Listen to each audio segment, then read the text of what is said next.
Bitcoin soaring to new record highs today, the cryptocurrency cracking the $40,000 mark for the first time in history before pulling back. And check this out. In the last month, Bitcoin has doubled while gold has been left in the dust.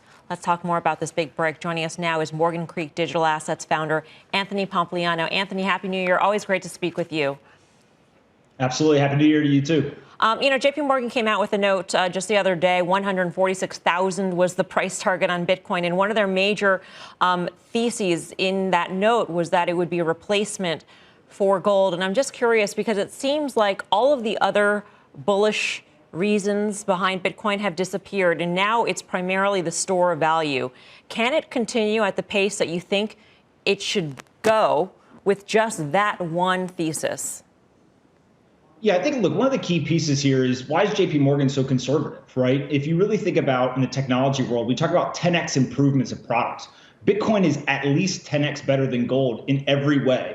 And so I think that if you just think of a Bitcoin product that is 2x better and market cap kind of follows that, that would put Bitcoin at $1 million a coin, right? Just 2x gold's market cap.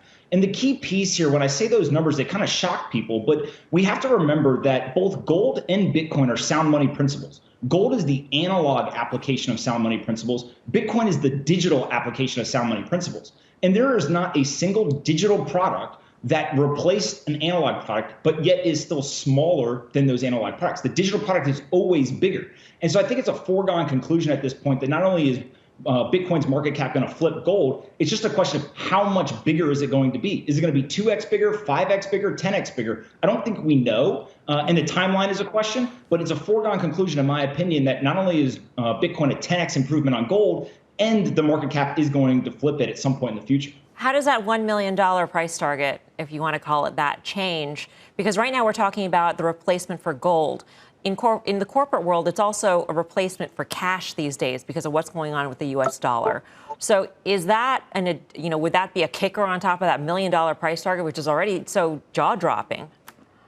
Yeah, I mean, look, from where we are today, it's about a 20x increase, right? And the other piece of this that I think is really important to understand is that every single corporation, both in the United States and outside the U.S., is going to put Bitcoin into their treasury. They're going to have to. We are watching central banks around the world stuff the economy with liquidity, and people are running around saying, how do I protect the purchasing power? And so gold has served that purpose in some treasuries, but I think Bitcoin is just being underestimated. The fact that every single company that's publicly traded or private is going to end up putting Bitcoin in that treasury, that is a wall of demand that people just aren't accounting for.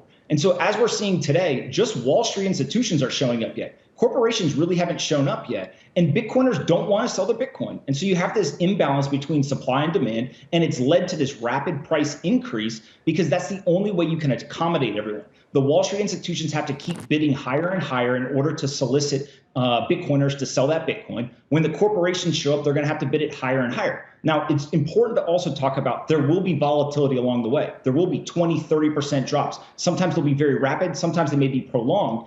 But over a long period of time, I think that saying that Bitcoin will be equivalent to gold's market cap is just being overly conservative, and it's likely to eclipse it, sometime in the 2020s. So before 2030, we'll see that happen. Hey, Anthony, it's Dan, and that all makes perfect sense to me. I just have a question about that volatility. If we think about a lot of our viewers are stock market investors, and they're obviously very interested in the price action in Bitcoin, and you make a very good case for it. But the last two sell-offs in the stock market, we've seen Bitcoin really get hammered. Back in late 2018, Bitcoin got cut in half from much lower levels, I think around 6,000. And then when we sold off this year, about 35% in the S&P 500, Bitcoin peak to trough had a 62% decline. Now, granted, it's far, far higher here. Do you expect that sort of volatility and correlation to the equity markets going forward? Yeah, so I think we've got to separate out. Over long periods of time, Bitcoin is a non-correlated asymmetric asset.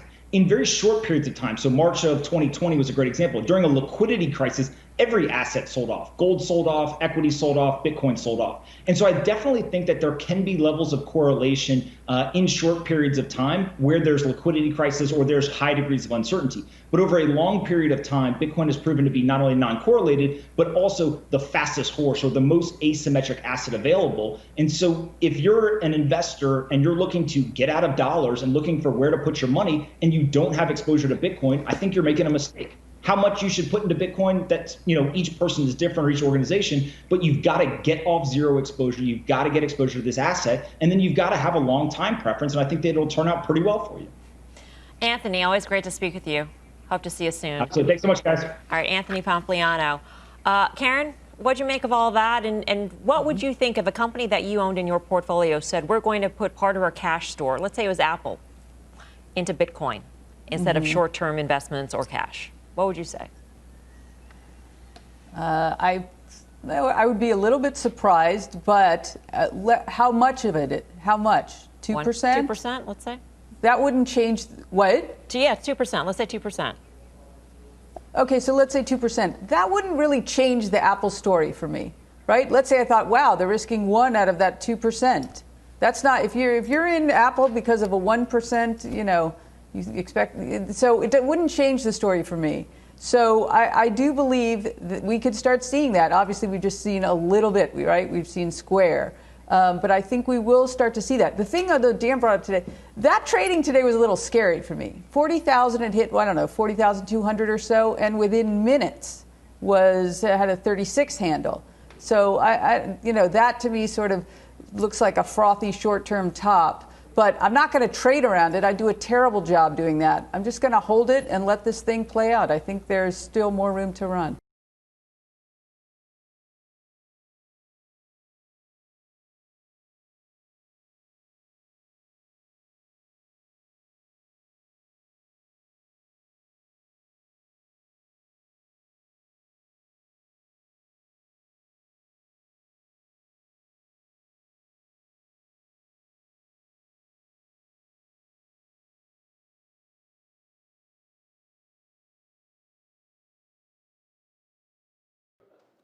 Shepard Smith here. Thanks for watching CNBC on YouTube.